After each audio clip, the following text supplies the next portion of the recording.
ಅವತ್ತಿನೂ ನಾವು ತುಂಬ ವಿಜೃಂಭಣೆಯಿಂದ ನಡೆಸ್ತಾ ಇದ್ದೀವಿ.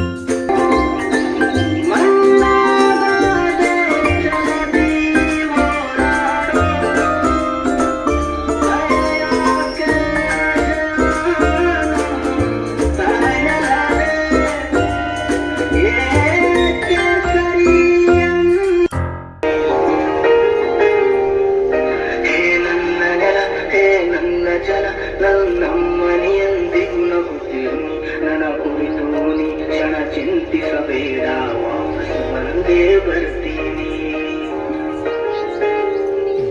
ಹೇ ನನ್ನ ನೆಲ, ಇದು ನನ್ನ ಜಲ, ನನ್ನ ಜನಮನ ಎಂದಿಗೂ ನಗುತ್ತಿರಲಿ. ಬಾನಂಗಳದಿ ಹಾರಾಡುತ್ತಲಿ, ಆ ತಿರಂಗ ಧ್ವಜವೇ ಕಾಣಿಸಲಿ.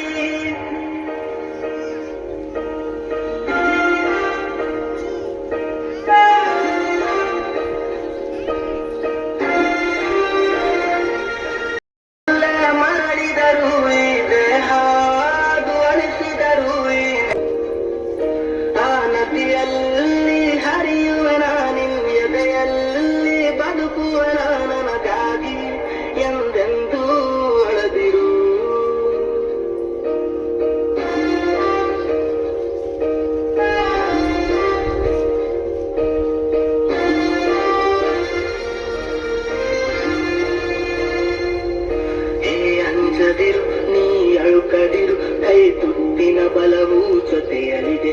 ಆ ವೈರಿಗಳ ಎಲೆ ಉರುಳಿಸಲು ನನ್ನ ಕತ್ತಿಯು ಕಾದು ಕಾಯುತ್ತಿದೆ. ಅಂಜದಿರು, ನೀ ಅಳುಕದಿರು, ರಣಕಣದಲ್ಲಿ ಎಂದಿಗೂ ಭಾರತವೇ ಜಯವಾಗಿರಲಿ. ಹಿಮ ಪರ್ವದಲ್ಲಿ ಜನಗಣಮನ ಹಾಡೇ ಕಂಪಿಸಲಿ.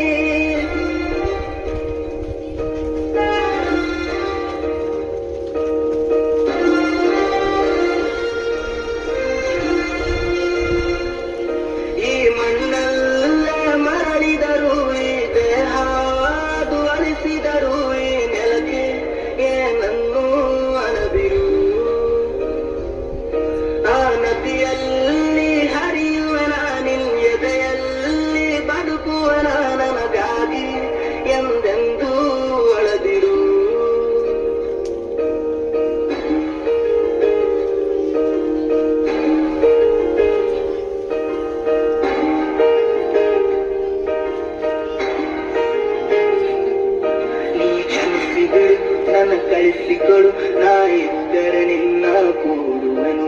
ಆ ದೇವರಲ್ಲಿ ಮರು ಜನ್ಮವನು ನಿನ್ನ ಮಡಿಲಲ್ಲಿ ವಾಪಸ್ಸು ಬೇಡುವನು. ನೀ ಕ್ಷಮಿಸಿ ಬಿಡು, ನೋಡುವನು. ಆ ದೇವರಲ್ಲಿ ಮರು ಜನ್ಮವನು ಈ ನೆಲದಲ್ಲಿ ವಾಪಸ್ಸು ಬೇಡುವನು. ಈ ಮಣ್ಣಲ್ಲೇ ಮರಳಿದರು, ಈ ದೇಹ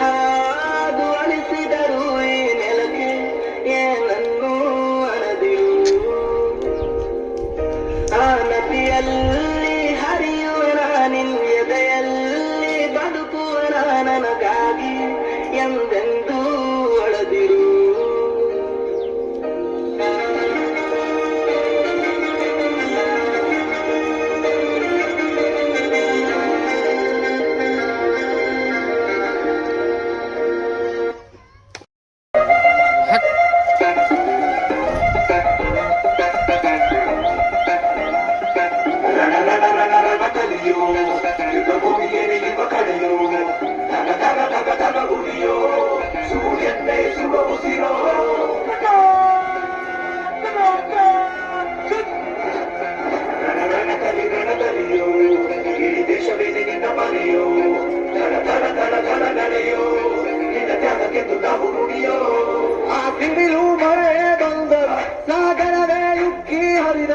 ಎದುರಾಳಿ ಎದುರಿಗೆ ನಿಲ್ತರು, ನೀ ಮುನ್ನುಗ್ಗಿ ದೇಶದ ಕಾಯುವೆ.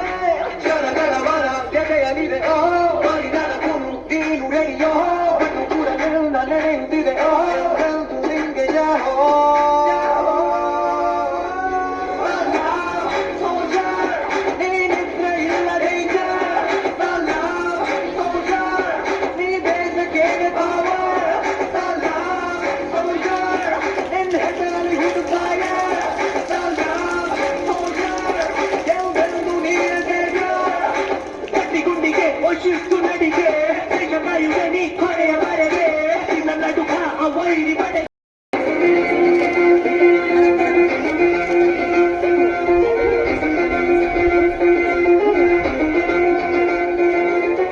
ನೆರಡೆ ಧೈರ್ಯ ನಮಗೆ ಕೇಳು ನಿನ್ನ ಹೆಸರೇ ಹೆಮ್ಮೆ ನಮಗೆ ನಿನ್ನ ಸೇವೆ ಶ್ರೇಷ್ಠ ನಮಗೆ ಗಡಿಯಲ್ಲಿ ತೀರೇಳುವ ಸೈನಿಕ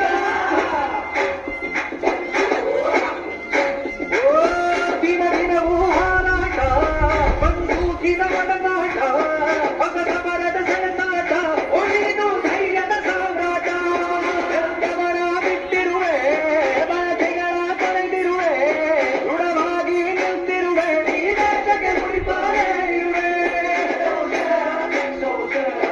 ಈ ಕೇಸರಿ ಬಿಳಿ ಹಸಿರು ನಿನ್ನೆದೆಯ ಪ್ರತಿ ಉಸಿರು ಅದರ ಮರದ ಹೆಸರು ನಿನಗೆ ಸಾಕಿ ಯಾರೋ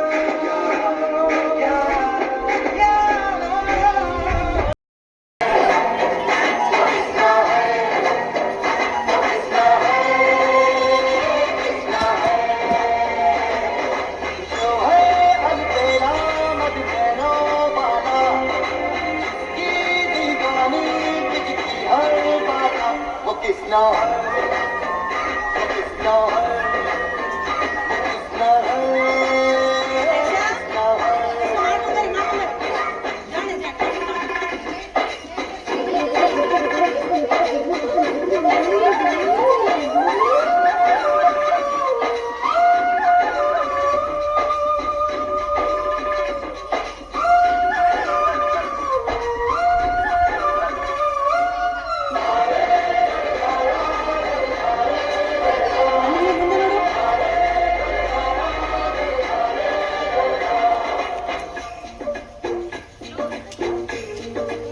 प्यार में डूबी प्यार में खोई आया teacher Hendrik Ajat. आया teacher Dana Saraswati. Very good. T for Dayanand Saraswati. Good morning everyone. आया teacher Chadu. Very good. E for Ishwar Chandra Vidyasagar. Morning everyone. आया Papa Saraswati Mehta. F for Firod Shah Mehta. Good morning everyone. G for Papa Krishna Gokhale. Very good. Gopala Krishna Gokhale.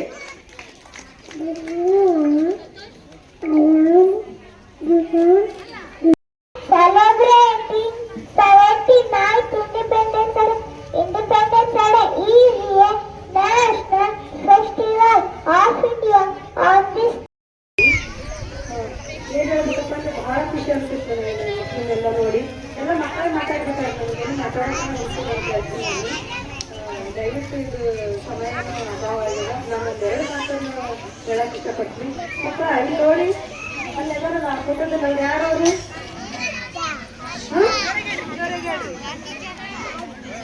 ಅಜ್ಜ ಈ ಕಡೆ ಇದ್ದರು very good ಅದೇ ಗಾಂಧೀಜಿಯವರು ಸ್ವಾತಂತ್ರ್ಯವನ್ನು ತಂದುಕೊಡೋದ್ರಾಗ ಹೋರಾಟ ಮಾಡಿದ್ರು ಅವರು ಆ ಒಂದು ಸ್ವತಂತ್ರವನ್ನು ನಾವು ಹೆಂಗ್ ಬೇಕಂಗ ಸ್ವತಂತ್ರನ ಯಶಸ್ವಿಯಾಗಿ ಮಾಡಕ್ ಬರಂಗಿಲ್ಲ ಹಾಗಾಗಿ ಡಾಕ್ಟರ್ ಬಾಬಾ ಸಾಹೇಬ್ ಅಂಬೇಡ್ಕರ್ ಅವರು ಸಂವಿಧಾನವನ್ನು ಬರೆದ್ರು ಅದರಲ್ಲಿರುವ ಹಕ್ಕುಗಳು ಮತ್ತು ಕರ್ತವ್ಯಗಳು ಅದನ್ನ ನಾವು ಯಾವ ರೀತಿ ಪಾಲನೆ ಮಾಡ್ಬೇಕಪ್ಪ ಅಂತಂದು ಡಾಕ್ಟರ್ ಬಾಬಾ ಸಾಹೇಬ್ ಅಂಬೇಡ್ಕರ್ ಅವರು ಹೇಳ್ಕೊಟ್ರು ಅದೇ ರೀತಿಯಾಗಿ ಸ್ವತಂತ್ರ ತಂದು ಕೊಡುವಲ್ಲಿ ಅನೇಕರು ತಮ್ಮ ಪ್ರಾಣವನ್ನು ಕೊಟ್ಟಾರ ಬಹಳ ಜನರು ಯಾಕಂದ್ರೆ ಭಗತ್ ಸಿಂಗ್ ಆಗಿರ್ಬೋದು ಮಹಾತ್ಮ ಗಾಂಧೀಜಿ ಅವರು ಜವಾಹರ್ಲಾಲ್ ನೆಹರು ಕಿತ್ತೂರಾಣಿ ಚೆನ್ನಮ್ಮ ಮತ್ತು ಸಂಗೊಳ್ಳಿ ರಾಯಣ್ಣ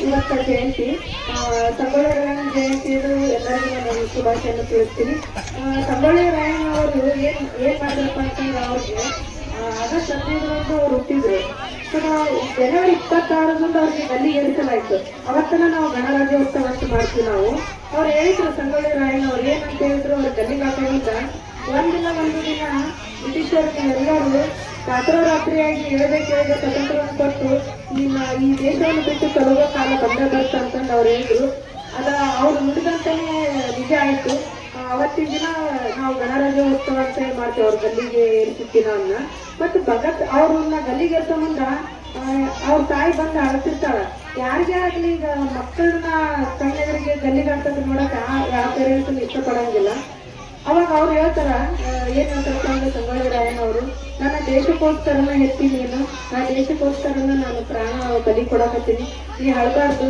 ವಂಶ ವೃದ್ಧಿ ಆಗಕ್ಕೆ ಇನ್ನೊಬ್ಬ ಮಗ ಇದ್ದ ನಿನಗೆ, ನನಗೆ ದೇಶಕ್ಕೋಸ್ಕರ ನೀನು ಎತ್ತಿ ಅಂದ್ಮೇಲೆ ನಾನು ದೇಶಕ್ಕೋಸ್ಕರ ನಾನು ಪ್ರಾಣ ಕೊಡ್ತೀನಿ ಅಂತಂದು ಹೇಳಿ ಒಂಚೂರನ್ನ ಎದುರ್ಲಾರ್ದನ ಅವ್ರನ್ನ ಗಲ್ಲಿಗೇರಿಸ್ತಾರ ಆ ದಿನ.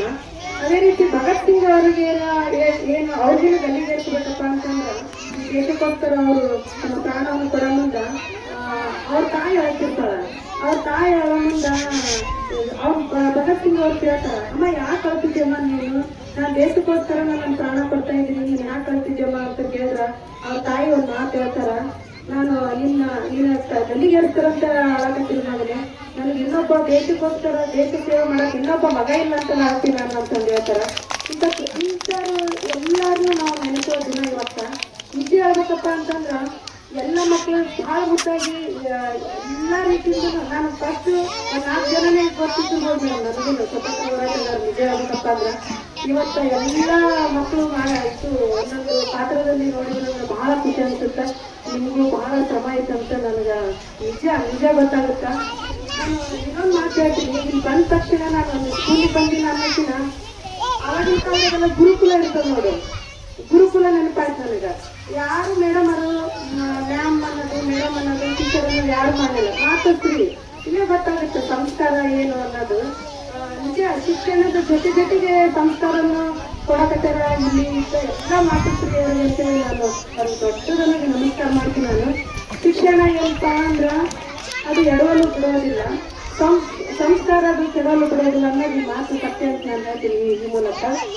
ನಿಜ ಹೇಳ್ಬೇಕಪ್ಪ ಅಂತಂದ್ರೆ ನಾನು ಶರಣ ಮಾತುಶ್ರೀ ಅವ್ರ ಹತ್ರ ಮಾತಾಡ್ಬೇಕಂತಂದ್ರೆ ಬಹಳ ಖುಷಿ ಅನ್ಸುತ್ತೆ. ನಾನು ಒಂದು ಹೆಣ್ಣು ಕಲಿತರೆ ಒಂದು ಶಾಲೆ ತೆರೆದಂತೆ ಅಂತಂದಾಗ ಆ ಮಾತು ಅವ್ರಿಗೆ ನಿಜಕ್ಕೂ ಒಪ್ಪುತ್ತಂತ ನಾನು ಹೇಳ್ತೀನಿ. ಅವ್ರು ನಿಜವಾಗ್ಲೂ ಒಬ್ಬರ ಸೇರಿ ಅವ್ರ ಸರ್ ಸಾಥ್ ಕೊಟ್ಟಾರ. ಇಷ್ಟೆಲ್ಲ ಒಂದು ಸಂಸ್ಥೆಯನ್ನು ಸ್ಥಾಪನೆ ಮಾಡಿ ಇಷ್ಟೆಲ್ಲ ಮಕ್ಕಳನ್ನ ಇದು ಮಾಡೋದಂದ್ರೆ ಅದು ಅಷ್ಟು ಸುಲಭವಾದ ಕೆಲಸ ಅಲ್ಲ ಅಂತ ನಾನು ಹೇಳ್ತೀನಿ. ನಿಜವಾಗ್ಲೂ ಈ ಮಕ್ಕಳೆಲ್ಲ ಮಾತಾಡ್ಸ್ರಿ ಎಲ್ಲ ನೋಡಿದ್ರೆ ನಿಜ ನೀವು ಶಿಕ್ಷಣ ಜೊತೆಗೆ ಸಂಸ್ಕಾರನ ಮಕ್ಕಳಿಗೆ ನೀಡಕತ್ತೀರಿ ಅಂತ ನನಗೆ ನಿಜ ಖುಷಿ ಆಗುತ್ತೆ. ನನಗೆ ಮೇಡಮ್ ಅವರಿಗೆ ಬಹಳ ಕಷ್ಟಪಟ್ಟಾರೆ ಈ ಒಂದು ಸಂಸ್ಥೆಯನ್ನ ಇದು ಮಾಡ್ಬೇಕಪ್ಪ ಅಂದ್ರೆ ಅವರು ಇಟ್ಟಾಕ್ಬೇಕಪ್ಪ ಅಂತೇಳಿ. ಅಷ್ಟು ಸಲಿತವಾಗಿರಂಗಿಲ್ಲ ಯಾವುದೇ ಆಗ್ತಂದ್ರು. ನಿಜ ಒಂದು ಹೆಣ್ಮಗು ಕಲಿತು ಈ ಒಂದು ಸಂಸ್ಥೆ ತೆಗೆದು ನಮ್ಮ ಕಡೆ ಎಲ್ಲ ಶಿಕ್ಷಣವನ್ನು ಇನ್ನೊಬ್ಬರಿಗೆ ದಾನ ಮಾಡೋದಾಗಿರ್ಬೋದು, ಅವ್ರಿಗೆ ಒಳ್ಳೆ ಸಂಸ್ಕಾರ ಒಳ್ಳೆ ಶಿಕ್ಷಣ ಕೊಡೋದಾಗಿರ್ಬೋದು, ಅದು ಸಣ್ಣ ಕೆಲಸ ಅಲ್ಲ ಅಂತ ನಾನು ಹೇಳಕ್ ಇಷ್ಟಪಡ್ತೀನಿ. ನಾನು ನಮ್ಮ ಮನೆಗೆ ಬಂದಾಗ ನನಗೆ ಅತಿಥಿಯಾಗಿ ಬರ್ಯಾಕೆ ಬಂದಾಗ ನನಗೆ ಬಹಳ ಖುಷಿ ಅನಿಸ್ತು ನನಗೆ. ಯಾಕಂದ್ರೆ ಮೇಡಮ್ ಇವತ್ತು ನಾನು ಹೇಳ್ತೀನಿ ನಿಮ್ಗೆ ಶಿಕ್ಷಣ ಅನ್ನೋದು ದೊಡ್ಡದ್ದು ಮೇಡಮ್. ನಿಜವಾಗ್ಲೂ ಸಾಗರ ಇದ್ದಷ್ಟು ಎಷ್ಟು ಕಲ್ತರೂ ಅದು ಕಡಿಮೆ. ನಾವು ಮಕ್ಕಳಿಗೆ ಹೇಳ್ತಾ ಹೋಗ್ತೀವಿ ಅಷ್ಟು ನಮ್ಮ ಜ್ಞಾನನ ಹೆಚ್ಚುತ್ತಾ ಹೋಗುತ್ತದೆ, ಅದು ಅಳಿಸಲಾಗದು ಅಂತಂದು ನಾನು ಹೇಳ್ತೀನಿ. ಈ ಒಂದು ಸಂಸ್ಥೆಗೆ ನನ್ನನ್ನು ಕರೆಸಿ ಸನ್ಮಾನಿಸಿ ಗೌರವಿಸಿ ನನ್ನನ್ನು ಸತ್ಕರಿಸಲಿಕ್ಕೆ ನಿಮ್ಗೆ ಹೃದಯಪೂರ್ವಕದ ಧನ್ಯವಾದಗಳನ್ನು ಅರ್ಪಿಸ್ತೀನಿ.